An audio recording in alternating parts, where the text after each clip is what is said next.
is a 1994 BMW 316i Touring, and it's a station wagon version of the famous E30 BMW 3 Series.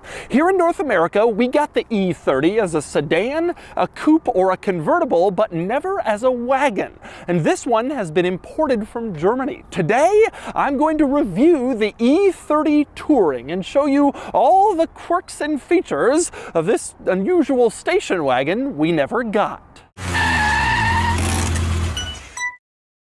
Before I get started, good news, this E30 Touring is currently for sale, being auctioned live on Cars and Bids. This is a final year 1994 model in left-hand drive with a manual transmission and a US title, and you can buy it only on Cars and Bids. So, once you finish watching this video, click the link in the description to head over to the live auction for this E30 Touring, and you can bid on it and buy it on Cars and Bids.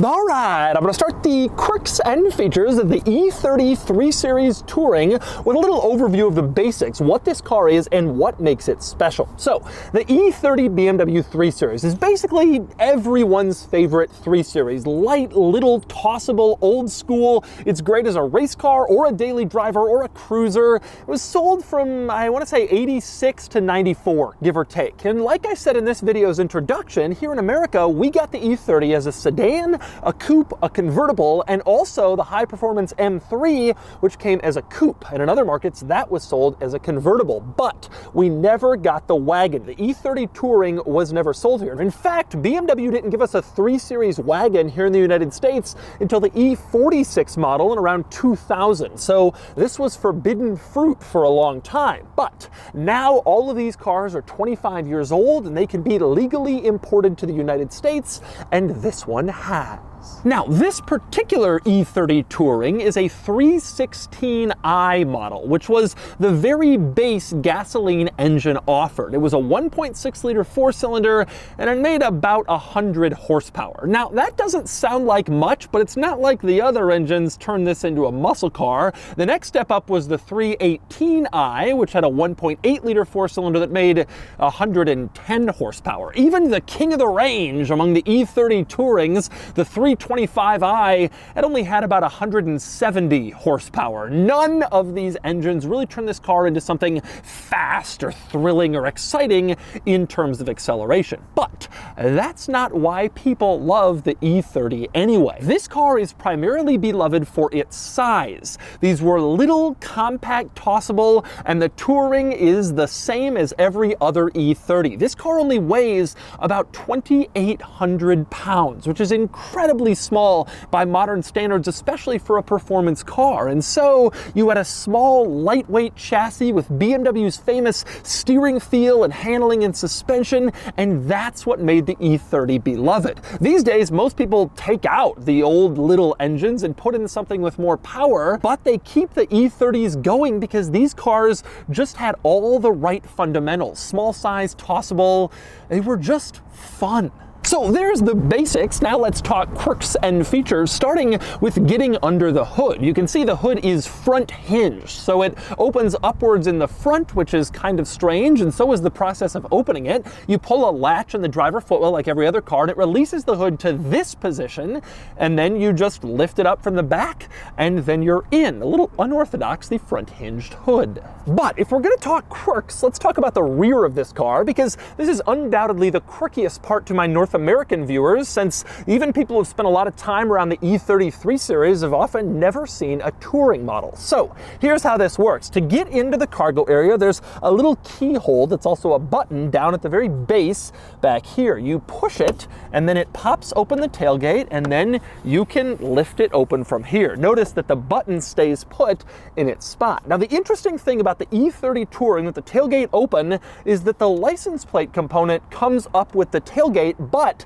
the tail lights do not. They're fixed in place. And so you end up with this weirdly shaped cutout when the tailgate is up. This rectangle from the middle is missing, but the brake lights are still in place, so it's certainly a strange opening area to get stuff into the tailgate, but that's the situation. Now, once you get into the cargo area, you will notice it's surprisingly large back here, especially for such a little car. This would certainly be classified as a compact or almost even subcompact car by modern standards, but it does have pretty good space in the back for you to put all of your cargo, enhancing the practicality of the E30. Also worth pointing out, you do have a cargo cover back here, so you can pull it out and clip it into place, and then anything you have in the back is out of view from anyone who might want to try to break in to your E30 Touring. Now, the other interesting thing worth pointing out, the back of this car is, well, it just looks cool. All E30 models were good looking, but I always felt the Touring was especially attractive. The way this back came down kind of combined a nice looking hatchback with a wagon design, and it all just looks great back here. And it's kind of foreign and novel to Americans since these cars are so uncommon here in the States. And speaking of E30 Touring models here in the United States, it's worth pointing out that Touring models like this tend to be in nicer shape than other E30s. Since the Touring was never sold here, people who have gone to the trouble to import them, ship them over, deal with the registration process, they've generally only done that for cars that are in specifically pretty nice condition. So the Tourings tend to be nicer than most other E30s you'll find for sale because someone wanted one and went and got it and spent a lot of money getting it here in most cases. And speaking of the cosmetics of this car, this particular E30 Touring is special because it's a design edition model. Near the end of the E30's production run, BMW started making these design editions that paired strange exterior colors with strange interior colors, and this is certainly that. The exterior color of this car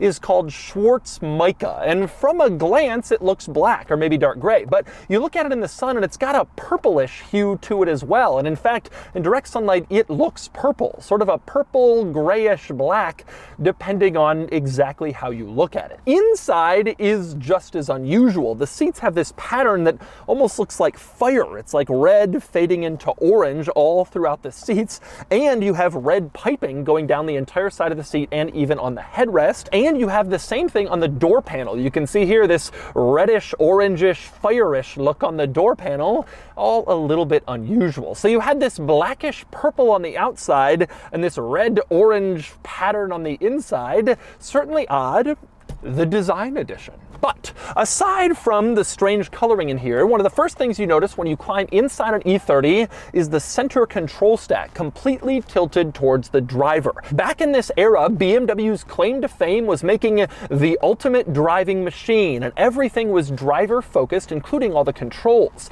The passenger could still reach these controls here in the center, but they were focused towards the driver to make it easier to change stuff while you were concentrating on driving. Another notable quirk you'll find in here is the steering wheel, which, well, it's too big, frankly. By the end of the E30's production run, BMW had started to put driver airbags into some of its cars. But back then, airbags were expensive, new, cutting-edge technology, and so BMW only really developed one airbag steering wheel. And they put it in everything from the 7 Series to the 3 Series, and it was a little too large for the 3 Series. It doesn't really fit the look of this interior, and you can clearly tell this was added later, which it certainly was. Now, the other interesting thing about the BMW airbag wheel, back then BMW didn't know how to make their logo colorized while also offering an airbag. It wasn't possible technology at the time. So you have this black BMW logo instead of the color logos that are common today.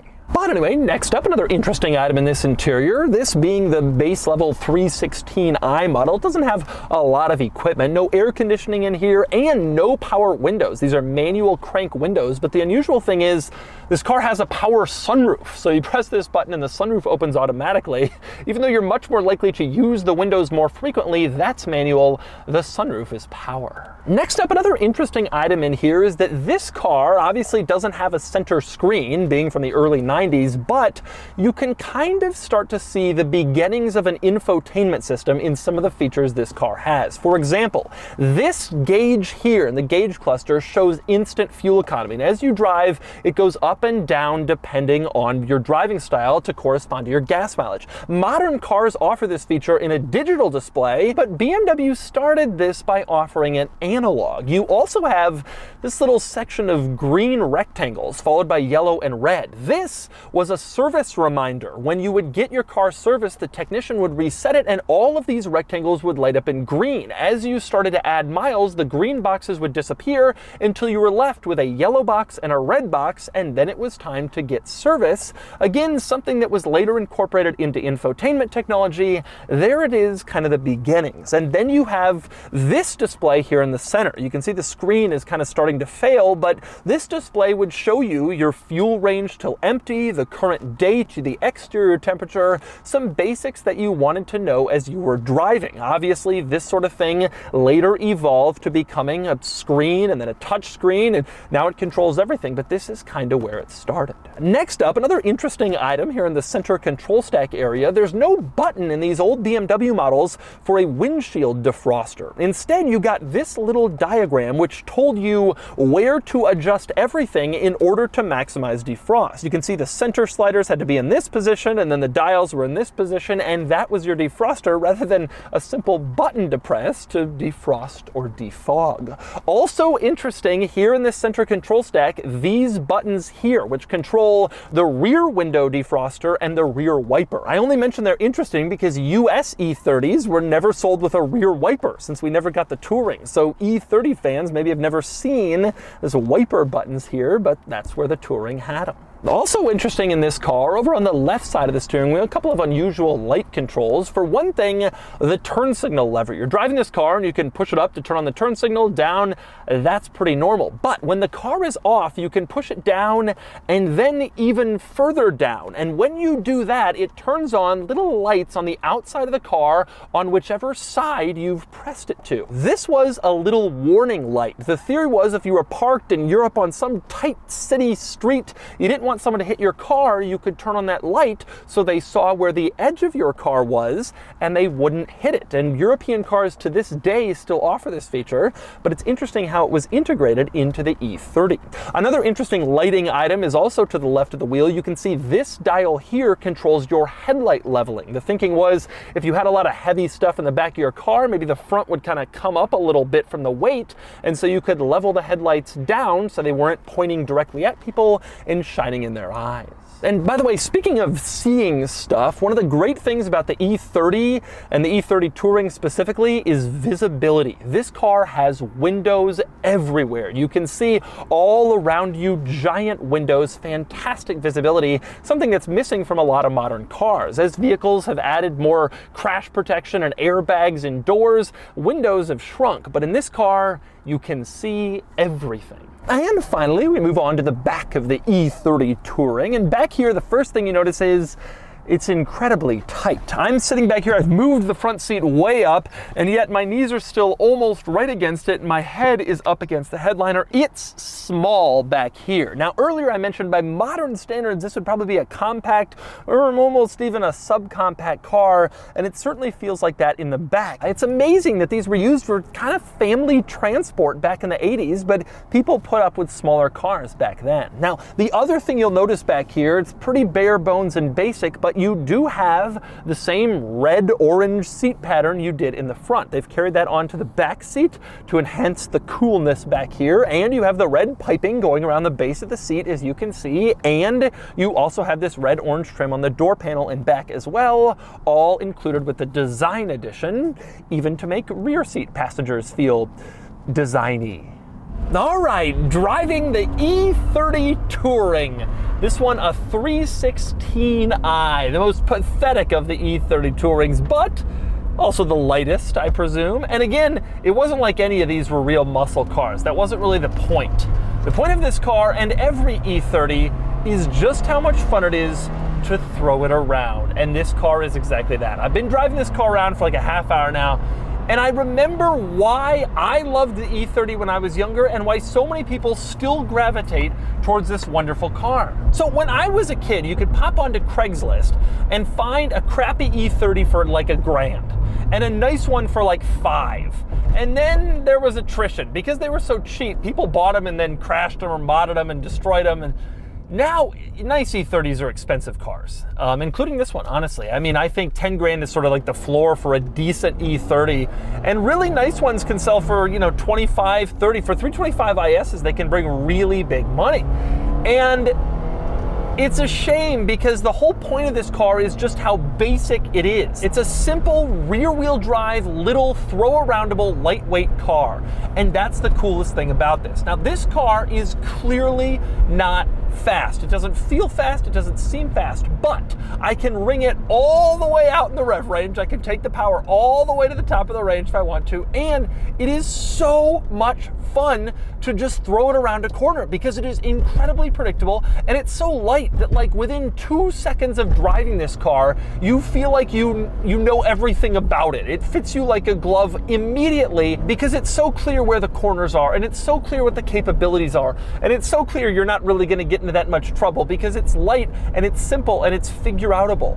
And that's the coolest thing ever about this car. It is so damn easy to just toss around and have fun with, and I absolutely love that. And I'm sitting in this car driving it today thinking to myself, this is what I had wished that my Audi RS2 was gonna be like. That car is awesome, but it's just more. It's a bigger car, it has more power, it's got the turbo lag, it's got all-wheel drive, but the engine's big in the front and you feel that. This car is just all of that kind of stripped down to its most basic form. A little tossable wagon, and that's so much fun. And I love the steering feel on these cars. It is incredibly precise and tremendously communicative. Very linear, simple steering feel. You point, it goes. There's no over-assisted boost that kind of screws everything up. And you go, every corner just feels fun. There's a little body lean, but in a kind of a fun way because you know what you're getting into and you know that you're kind of like going around this thing hard, and it just feels like you're having fun. You're having fun every corner in this car, and it's so capable of doing it. Now, this car could benefit from more power. 100 horsepower is atrocious. Frankly, I think even an E30 325i could benefit from more power, and a lot of people swap S52 motors in from the E36 M3. That's the swap. Get this car, do that swap, and you'll have the coolest fast wagon, because that motor was kind of underpowered in the M3, but it was perfect for this car, and it's surprisingly reliable, that S52, as opposed to other BMW engines which aren't. People who buy Golf Rs, they're looking for this. They're looking for this tossable car, but modern vehicles, as much as they try and as much as technology and power good suspension technology can mask it, it's just not the same as like a back to basics 2,800 pound rear wheel drive little car. Let's go for it. Woo! You cannot have fun in this car. You just can't. This is where BMW earned its rep for the ultimate driving machine, cars like this. And I'm amazed to be saying that about a 100 horsepower car, but it's awesome. And so that's the 1994 BMW 316i Touring, the E30 Touring. I've always loved this car. I love the size, and I love how tossable and fun and throw it around this car is. Now, this 316i model could use a little bit more power, but you can buy it on Cars and Bids and add that power if you want. For now, it's time to give the E30 Touring a DOUGSCORE. And the DOUGSCORE is here, 46 out of 100, which places the E30 Touring pretty neatly into this group of cool cars from this era. The E30 Touring doesn't beat out the serious performance models like the Porsche 968 or the Acura Integra Type R, which is no surprise, but it does do well. And no surprise, this car combines a truly excellent chassis and great handling with decent practicality and affordability. The E30 Touring may not be as special as some of these cars, but it's great fun, and this one would be even more exciting with more power.